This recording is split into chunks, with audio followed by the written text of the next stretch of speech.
por esta invitación. Es un placer poder compartir con ustedes los resultados de este reporte, y escuchando las diferentes presentaciones, sobre todo de ayer. Creo que hay muchas áreas en común. Hay algunas áreas que sí están siendo resaltadas en este reporte. Entonces, solamente a manera de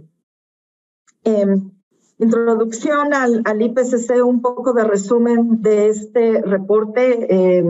En cuanto a los autores, fueron 270 autores, 41% mujeres, que aunque no hay equidad de género todavía, este es el grupo de trabajo que tiene mayor equidad de género y también equilibrio entre países en desarrollo y países desarrollados. Para los resultados de este informe, se vieron más de 34,000 artículos científicos, y es costumbre en el IPCC durante sus 3 periodos de revisión experta que todos los comentarios se respondan, y esta información es disponible al público. Entonces, fueron más de 62,000 comentarios y con muy buenos aportes también. Ahora, lo que estamos viendo ahorita es de que el calentamiento global ha causado muchos impactos negativos, muy extensas y peligrosas alteraciones en la naturaleza, como podemos ver con los diferentes incendios forestales, pero también afectando la vida de todas las personas alrededor del mundo. Está afectando la forma de vida de billones de personas. Esto lo podemos ver en la región, por ejemplo, con la intensificación de la temporada de huracanes, el incremento del nivel del mar, diferentes inundaciones que causan derrumbes, y que sobre todo en la región también podemos ver un incremento en pérdidas y daños. Los impactos también se magnifican en ciudades donde vive un poco más de la mitad de la población mundial. Podemos ver, por ejemplo, hoy en día los diferentes impactos de las olas de calor, sobre todo en Europa esta semana, pero aún sin estas olas de calor tan intensas, también tenemos los efectos de las islas de calor, que junto con la contaminación ambiental realmente llegan a afectar la salud de la población. Y esto muestra un impacto importante que pueden tener infraestructura crítica como el transporte, agua, sanidad y servicios energéticos, pero no nada más la importancia para la sobrevivencia, pero también la importancia de que esta infraestructura sea resiliente. Una cuestión que vemos dentro del reporte, que también es muy importante para la región, es de que es la parte de riesgos complejos y complicados, que yo sé que se habló el tema de ayer, y esto es algo que vemos mucho en Guatemala y en la región, y esto es que cuando tenemos eventos extremos múltiples que pasan a la misma vez, el riesgo es más complicado, es más difícil de manejar. Entonces, aquí en este ejemplo podemos ver que con el incremento de las temperaturas y de la sequía, se disminuye el rendimiento de los cultivos, pero también aumenta el estrés de calor en los trabajadores, que tienen una reducción en productividad, que esto nos lleva a un incremento en el costo de los alimentos, reduciendo así el ingreso que tienen las poblaciones. Y entonces esto podemos ver que tiene efectos locales y mundiales, porque los riesgos climáticos no respetan las fronteras nacionales, y los shocks tampoco son locales, sino a nivel global. Aquí en esta figura podemos ver algunos cambios proyectados en la producción global del maíz. Aquí en el cuadro azul podemos ver las diferentes afectaciones que se tienen esperadas, y podemos ver desde México a Centroamérica los colores que van en diferentes tonos de café, que por ejemplo en México, en las regiones que van a tener mayor problema, tenemos una reducción de entre 30 y 40% de la productividad. Y esa misma severidad la podemos ver en algunas partes de la región. Y esto pueden ver información más detallada en los atlas regionales del Grupo de Trabajo 2. Pero aquí, a pesar de que estamos viendo estas reducciones, al día de hoy ya hay diferentes acciones de adaptación como la agroecología y la agrosilvicultura que se han estado implementando de una forma que incorpore mejor las prácticas tradicionales y rurales como una alternativa sostenible y resiliente al clima. No nada más para mejorar la productividad, sino también mejorar los microclimas y brindar beneficios para la mitigación, la biodiversidad y diferentes objetivos de desarrollo sostenible. Aquí podemos ver, por ejemplo, los retos para el manejo sustentable del agua, agravados también por la sequía, y nuevamente dentro de la región podemos ver los diferentes niveles de estrés hídrico, y sobre todo si nos enfocamos aquí podemos ver la parte del corredor seco. Nuevamente en los atlas del Grupo de Trabajo 2 pueden ver esta información con mayor detalle. Algo que nos preocupa también es de que entre 3.6 y 3.6 mil millones de personas viven en lugares con mayor vulnerabilidad al cambio climático, y estos se encuentran principalmente en África, el sur de Asia, y Centro y Sudamérica, las naciones isleñas y en el Ártico.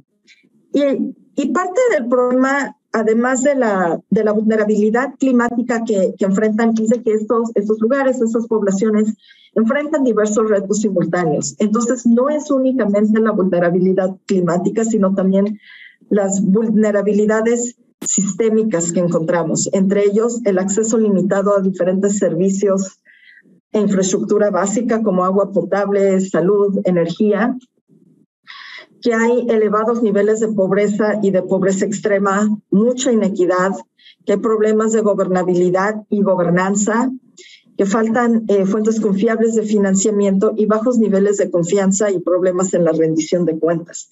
Esto nos indica a que aun cuando nosotros abordemos la vulnerabilidad climática, las vulnerabilidades sistémicas van a permanecer, por lo que estos también se tienen que abordar de una forma conjunta e integrada. Pero viendo hacia el futuro, a los siguientes años, desde el reporte especial de calentamiento global a 1.5 grados, el IPCC ha estado indicando que cada incremento, cada décimo de grado que incremente el calentamiento global agravará los riesgos para la naturaleza y los habitantes. Aquí en este gráfico, por ejemplo, podemos ver la pérdida de biodiversidad con diferentes niveles de calentamiento, con un color más oscuro indicando una mayor pérdida. Y del lado izquierdo vemos a 1.5 grados centígrados y una diferencia muy drástica a los 3 grados cuando tenemos en muchos lugares del mundo pérdidas que van del rango del 50 al 100% de pérdidas. Tomando en cuenta también que la pérdida en biodiversidad no es nada más la pérdida de alguna especie animal o vegetal, sino también los cambios que lleva consigo dentro de los ecosistemas. A nivel global, lo que estamos viendo hoy en día son las olas de calor que van a seguir incrementando conforme aumente la temperatura. Vamos a tener problemas de escasez de agua. Hay evidencia de que a un incremento de 2 grados centígrados, las regiones que dependen del deshielo experimentarán un 20% menos de disponibilidad de agua para la agricultura. También, como vimos en otra diapositiva, hay problemas de seguridad alimentaria, y para el riesgo de inundaciones tenemos 1 billón de personas viviendo en zonas costeras y en islas que están en riesgo, y que este riesgo va a aumentar, sobre todo para el 2050. Pero ya hablamos de la forma en que estos riesgos van a estar empeorando. También tenemos soluciones.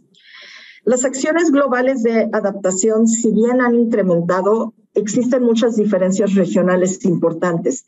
y hay evidencia también de que las poblaciones con mayor riesgo no han beneficiado de diferentes acciones y respuestas de adaptación. Es decir, que todavía tenemos un vacío y que el aumento en las actividades de adaptación no va a la misma velocidad que el aumento de los riesgos. Pero también enfrentamos diversas barreras o desafíos al hablar de adaptación. En primer lugar, tenemos la mala adaptación. Y esto significa que cuando implementamos alguna acción de adaptación, esta llega a incrementar la vulnerabilidad de la población o de los ecosistemas. Y esto se da porque vemos de forma aislada los sectores en vez de una forma integrada o sistémica, o que vemos los resultados a un corto plazo. Y esto agrava la vulnerabilidad, la exposición, los riesgos y las desigualdades sociales. La otra cuestión es de que el no considerar los resultados negativos para diferentes grupos sociales o ecosistemas puede llegar también a crear mayor desigualdad, sobre todo para las poblaciones más marginadas y más vulnerables. Por lo que una buena planeación e implementación desde el inicio, entendiendo realmente las vulnerabilidades a las que nos estamos enfrentando, nos ayudan a evitar la mala adaptación. La otra cuestión de mala adaptación es de que a pesar de que existen fondos como el Fondo de Adaptación o el Fondo Verde del clima, hay algunos proyectos mal etiquetados. Esto significa que realmente son proyectos, por ejemplo, de alivio de pobreza o de desarrollo, que basan indicadores en pobreza y en desarrollo sostenible y no en vulnerabilidad. Entonces, a pesar de que la adaptación puede llegar a tener cobeneficios, y de hecho los tiene con el desarrollo sostenible, no podemos hacer una comparación uno a uno de adaptación con desarrollo sostenible. La otra cuestión es de que conforme aumente la temperatura, vamos a estar alcanzando límites de adaptación. Y esto significa que rebasando ciertos niveles de temperatura, la adaptación ya no va a ser efectiva para prevenir pérdidas y daños. Hay amplia evidencia en este reporte actual que al superar el 1.5 grados de calentamiento global, hay algunas soluciones que ya no van a funcionar o cuya efectividad va a disminuir considerablemente. Por ejemplo, todas aquellas relacionadas con el agua, y esto va a afectar sobre todo a las poblaciones que viven en las islas o que dependan del derretimiento de la nieve. Y que, por ejemplo, también más allá de los 2 grados centígrados va a ser un desafío el cultivo de especies comunes del día de hoy.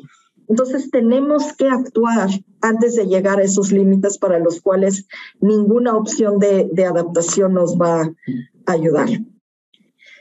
Sin embargo, a pesar de que tenemos opciones de adaptación que ya se están implementando hoy en día, necesitamos una serie de condiciones facilitadoras, sin las cuales podemos llegar a mala adaptación o a una efectividad reducida de las opciones. Entre ellas tenemos la cooperación internacional, el financiamiento público y privado, instituciones robustas y flexibles, creación de mayores capacidades, acciones vinculadas a los problemas de desarrollo que, como mencioné anteriormente, es importante ver cuáles son esas vulnerabilidades sistémicas que acompañan a estas vulnerabilidades climáticas. ¿Cuál es el acceso a información y diferentes tipos de conocimiento? Por ejemplo, ahorita podemos ver, al menos en la región de Latinoamérica, que esto puede ser ayudado a través del acuerdo de Escazú, que trata de brindar más transparencia en la información,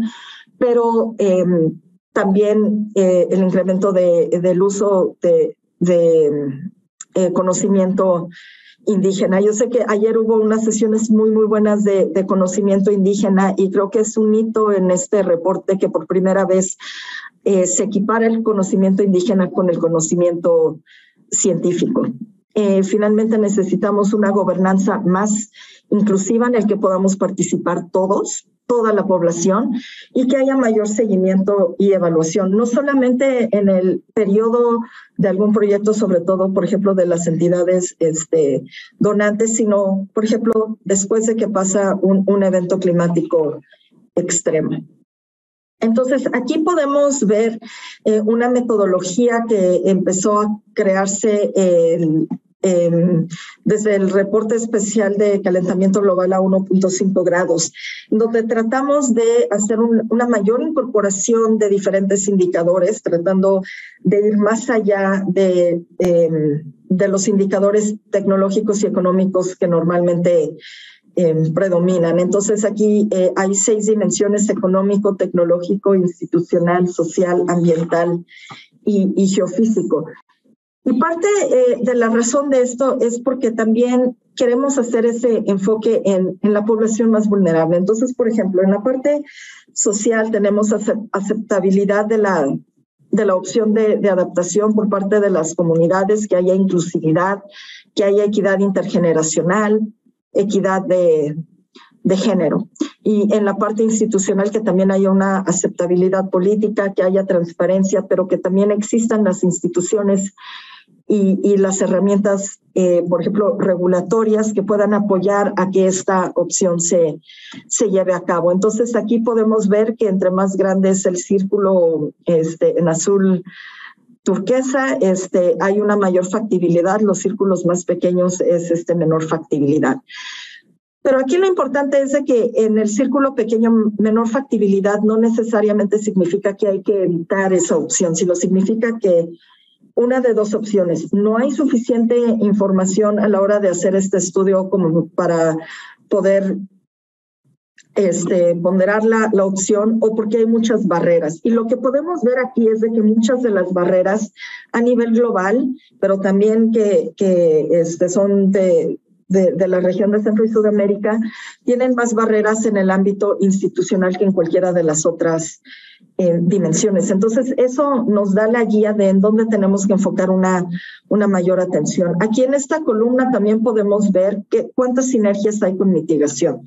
Entonces, entre más grande el círculo, mayor sinergia. Entonces, si vemos en esta opción de adaptación basada en bosques, podemos ver que tiene una media alta factibilidad con una gran sinergia con la mitigación. Aquí podemos ver estas opciones un poco más de cerca y podemos ver, por ejemplo, nuevamente adaptación basada en bosques, agroforestería y manejo de la biodiversidad y conectividad entre ecosistemas como algunas de las opciones que mayor factibilidad tienen y también con más sinergias con mitigación.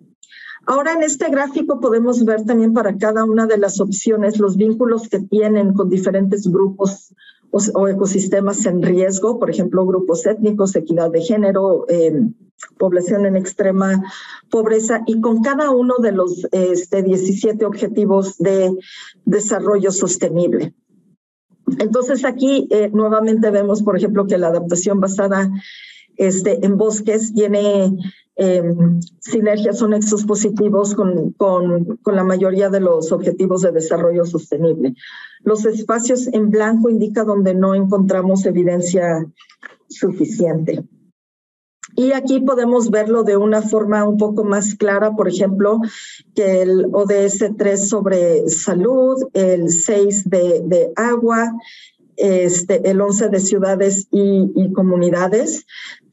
Son algunos de los que aparecen en todas las opciones, tanto de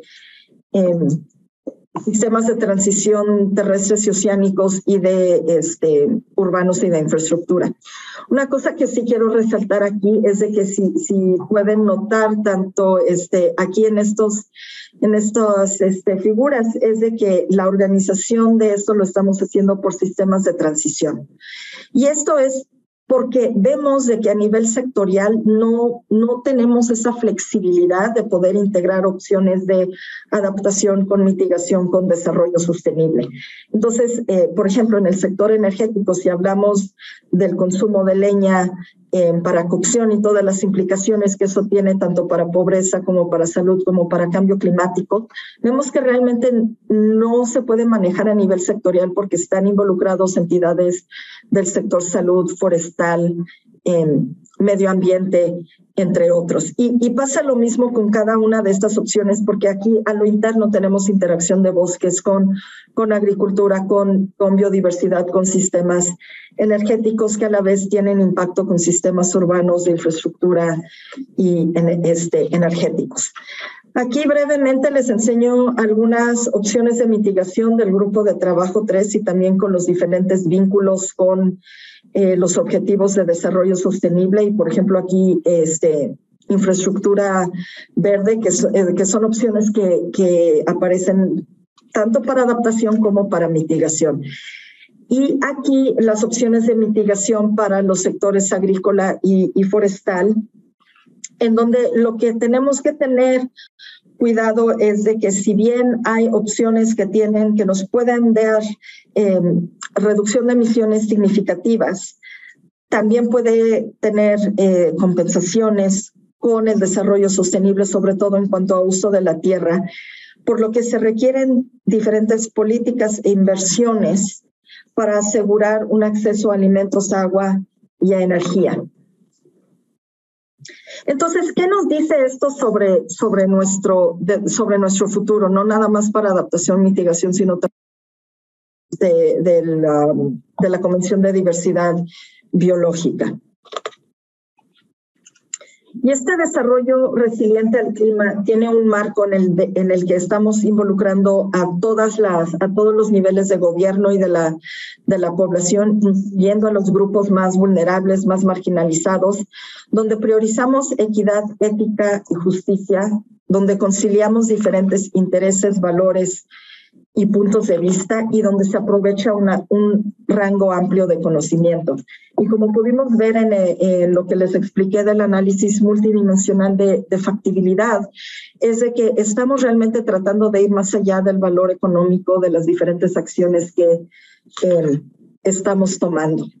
Entonces, cuando hablamos de un desarrollo resiliente al clima, estamos hablando donde la adaptación apoya al desarrollo sostenible, donde evitamos los cambios irreversibles y donde realmente tratamos de mantener los niveles de calentamiento global a un nivel menor a 1.5 grados centígrados. Y que hay otra trayectoria donde los vacíos de adaptación se siguen incrementando, donde no se toman en cuenta las diferentes inequidades o vulnerabilidades sistémicas y donde si tomamos en cuenta los compromisos nacionalmente determinados que se tienen a la fecha, vamos a estar rumbo a un calentamiento global de 3.2 grados centígrados para el 2100. Y donde si seguimos con una dependencia a combustibles fósiles, ya no vamos a poder cambiar de trayectoria a tiempo. Pero estas no son las únicas dos trayectorias que se tienen. Tenemos una diversidad de trayectorias que podemos tomar y que de hecho si empezamos, por ejemplo, en una tendiendo hacia baja resiliencia, podemos cambiar hacia otras trayectorias. Aquí lo importante de ver son estas trayectorias punteadas, que significa que son trayectorias que ya hemos perdido, a las que ya no tenemos acceso debido a acciones o decisiones que se han tomado en el pasado. Y tenemos una ventana corta de una década para tomar acciones antes de que haya más trayectorias que también vayamos a perder. Creo que entre los diferentes hitos que tiene este reporte es que por primera vez, por ejemplo, se reconoce al colonialismo como un factor de vulnerabilidad actual. Y tomando en cuenta los diferentes niveles de calentamiento, sabemos que la adaptación incremental ya no va a poder ser factible tal vez en los siguientes años o en las siguientes décadas, por lo que vamos a tener que usar más de la adaptación transformacional. Y esto significa prestar más atención a las causas raíces de la vulnerabilidad, entre las cuales se encuentran, por ejemplo, el colonialismo. Otro hito que tenemos en este reporte es que por primera vez hay evidencia suficiente para decir que la provisión de servicios de infraestructura básica es una medida de adaptación que ayuda a reducir riesgos. Y esto es importante porque también permite que haya financiamiento para este tipo de actividades. Por ejemplo, que haya más financiamiento para proyectos de electrificación rural, donde también se puedan equipar centros de salud, sistemas de alerta temprana, sistemas de comunicaciones. Ahora, ¿cómo se definen estas trayectorias? Lo que sabemos, lo que nos dice el reporte es de que estas trayectorias son por selecciones que se hacen a nivel de la sociedad y que resultan de múltiples decisiones hechas por múltiples actores en diferentes áreas de encuentro. Entonces, esto significa que todos y cada uno de nosotros tiene un papel muy importante que jugar en diferentes ámbitos, por ejemplo, el económico-financiero, el de conocimiento y tecnología, como en este foro actualmente, el ámbito ecológico, político, sociocultural y comunitario. Y entonces, teniendo esta diversidad de actores participando en todos estos espacios, llevan hacia trayectorias con mayor resiliencia al clima, que se traduce en una diversidad de conocimientos, en protección al respeto de ecosistemas, donde hay equidad, justicia e inclusión. Sin embargo, cuando nos movemos en el sentido contrario, cuando no hay esta diversidad de actores, cuando se toman estas decisiones fuera de estos espacios, entonces llevamos a trayectorias bajas de desarrollo resiliente al clima, con conocimientos singulares, degradación de ecosistemas, exclusión, inequidad e injusticia. Entonces, esto significa, ya trayendo todo junto aquí, es de que necesitamos adaptación también a nivel de la sociedad y transiciones sistémicas que van a tardar años en ser efectivas. Entonces, si bien cuando hablamos de que tenemos una década para tomar acción, no significa que todo se tenga que hacer en una década, pero tenemos que dejar el engranaje para que estas transiciones puedan tomar su lugar.